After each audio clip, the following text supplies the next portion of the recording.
이재명 대표는 최근 6대 은행장과 만남을 가졌습니다. 금융기관 수장들이 나서서 정치권 지도부 차원에서의 이 금융사를 만나는 것은 부적절하다고 말을 했었는데 기어코 만남을 강행했습니다. 아니나 다를까 이재명 대표는 이 자리에서 특정 언론에 대한 광고 집행을 문제 삼기도 했습니다. 먼저 한독수 국무총리와 김병환 금융위원장의 목소리를 들어보겠습니다. 정말 일반적인 우리 그 정치 행위, 정치의 필요성 이런 것들을 금융에다가 넣기 시작하면 금융이 제대로 발전하고 필요할 때 그 우리 민간 기업에 대해서 혈액의 역할을 할 수가 없습니다. 그렇기 때문에 어느 나라 정부도 특히 정치권의 고위직이 그 금융기관을 직접 만나서 요청을 하는 것은 상당히 신중해야 된다 하는 어떤 금리에 대해서 정부도 그렇고 정치권도 그렇고 강하게 개입을 한다든지 하는 부분에 대해서는 조심스러워야 된다고 생각을 합니다. 기본적으로. 네, 이재명 대표도 이런 목소리 의식한 것 같습니다. 공개된 모두 발언에서 이런 말을 했습니다.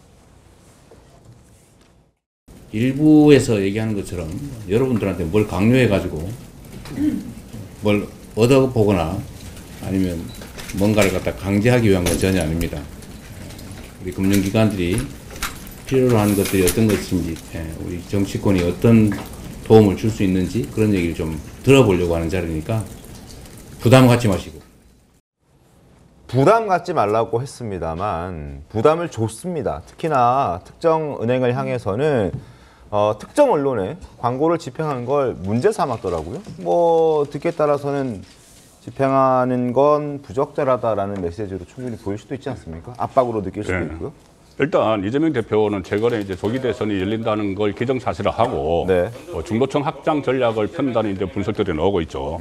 뭐 경제 단체장들을 만나고 주한 대사들을 만나고 그 차원에서 그 은행장들을 또 불렀는데 은행장들은 정말 한독수 총리가 얘기했듯이 정말 중립을 지켜야 되고 정치에서 멀어져야 되는 쪽이 그 금융권이에요. 네. 그런데 그 금융권을 6명을 다 불러 모은 것도 어떻게 보면 조급함에 바르고 어쨌든 뭐 중도층 확장 이런 전략을 보여주는 것이죠. 그리고 가장 중요한 것은 인터넷 매체에 대해서 광고 집행 상황을 물어봤다는 것은 광고 주지 말라는 이야기랑 똑같아요. 이례적이에요. 광고 집행 상황을. 그러니까 과거에 우리가 유신 네. 시대 때 광고 탄압이라는 게 있었지 않습니까? 언론에서 광고를 안 줘서 뭐 백지 지면을 내고 막 했지 않습니까? 그때를 지금 연상을 시키는 거예요. 그리고 그때는 정권에서 했지만 지금 야당에서 하는 겁니다. 네. 야당에서 하고 그러면은 그 언론사가 뭐 어떤 뭐 부정선거와 관련해서 그 의혹대로 보도를 했다고 일종의 그 밑보인 거죠. 찍힌 거죠.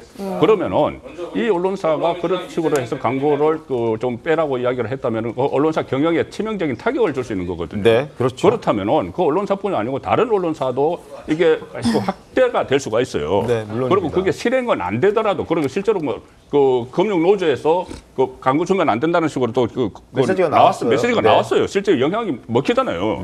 그러면 이것은 심각한 저는 언론 그 자주 탄압이라고 봅니다. 그리고 그것이 여당이 아니고 야당발로 시작이 됐다는 것이 그래서 이번 사태가 일어나고 나서 이재명 대표가 마치 대통령처럼 뭐 어떤 활동을 한다 이런 지적도 나오는 것이죠.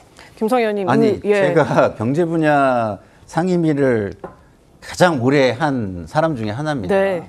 상임위에서 그 감사 활동을 어마어마하게 해요. 근데 당대표가 공개적으로 만나서 어떤 당부를 하고 의견을 듣는 게 왜 문제인지 저는 잘 모르겠고요. 그리고 이 정권 들어서 간치금융 논란이 가장 강하게 일어나고 있습니다. 금감원장을 이복현 원장을 안 치고 오히려 6대 금융사의 그 수장 자리에도 관료 출신을 안 치고 한 게 이 정권이에요. 그리고 금리를 강압적으로 조정을 하거나 이런 거를 가장 많이 한 정권에 속하기도 합니다. 물론 이재명 대표가 예.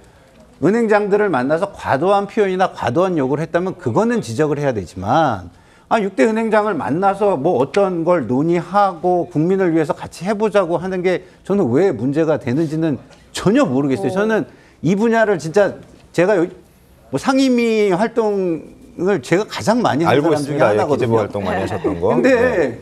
상임위를 통해서 몰래 뒤로 압력을 행사하고 이런 거보다 오히려 공개적으로 떳떳하게 자기 의견을 얘기하고 의견을 듣고 하는 게 저는 뭐 문제될 게 없다고 보고요. 알겠습니다. 물론 광고와 관련해서 한 부분은 저도 좀 과할 수 있다는 비판을 받을 수 있다. 그것도 언론사에 대한 네, 광고였거든요. 그렇죠. 그거는 제가 이제 뭐 자중하고 반성해야 된다고 생각하지만 네. 뭐 전반적으로 금융정책과 관련해서 공개적으로 야당 대표가 얘기를 하면 또 그 은행장들은요 야당 대표가 얘기했다고 또 그렇게 신경 쓰지도 않아요. 그거는 또 모르죠. 예. 왜냐하면 이게 규제기관이기 때문에 당국의 규제에 대해서 굉장히 예민하게 반응하는 기관이에요. 그런 특성들을 좀 알고 얘기를 하셨으면 알겠습니다. 그리고 저희가 물론 예. 좋은 말씀하셨습니다. 이 관치금융과 관련해서는 김상현 평론가 얘기하신 것처럼 우리 금융산업이 발전하지 못하는 근본적인 이유 가운데 하나가 관치금융이라는 인식 다 갖고 있습니다.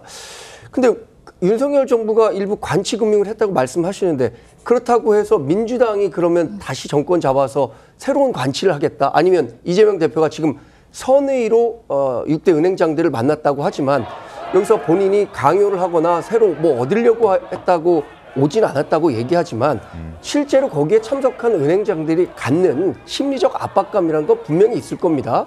그런 부분들을 간과하고 뭐 그 자리에서 이런 뭐 의견들만 청취했다라고 얘기하기에는 어제 자리는 상당히 부적절했다. 왜냐? 지금 이재명 대표는 누가 뭐라고 하더라도 다음 조기 대선이 있으면 가장 강력한 대권 후보 중에 한 명인데 그 사람이 하는 얘기를 6대 은행장 거기 계신 분들이 그냥 호의로만 들을 수 있겠는가? 전 그렇지 않다고 보거든요. 아니 계속 말씀을 알겠습니다. 드리지만 예. 이게 규제 산업이기 때문에 기본적으로 상임위를 통해서 압박이 들어가거나 네. 내지는 규제 강화를 통해서 들어가는 게 훨씬 문제예요. 그리고 다수당이기 때문에 그런 능력과 권한을 가지고 있습니다. 그거보다는 이렇게 만나가지고 서로 얘기도 듣고 당부도 하고 하는 게 그게 왜 문제가 되죠? 다 공개되는 말들인데. 알겠습니다. 근데 일단 거기에서 다시 말씀드리지만 일부 과한 것들은 반성을 해야 될 부분은 저는 있다고 생각은 해요. 알겠습니다.